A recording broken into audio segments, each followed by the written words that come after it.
Sveiki! Šiandieną pristatome Jums mūsų naujieną, kurią sudaro dvi dalis.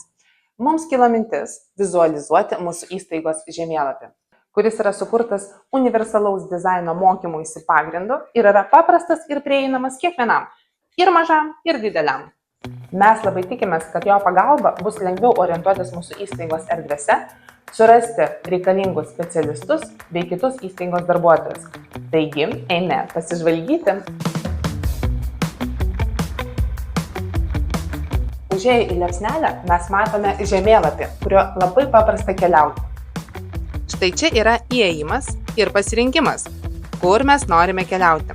Ar jums reikalinga logopedo, specialiojo pedagogo, psichologo konsultacija, ar pagalba ieškant grupės, kur rasti direktorę ar kitą administracijos darbuotoją.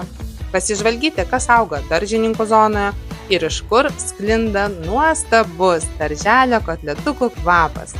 O štai skaičiukai paaiškina, kur ir kas randasi.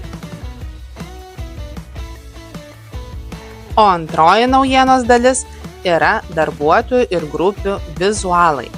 Mes labai norėjome sukurti savitą produktą, todėl savo kūrybos instrumentu pasirinkome dirbtinį intelektą, kuris mūsų manymui puikiai atliko savo darbą.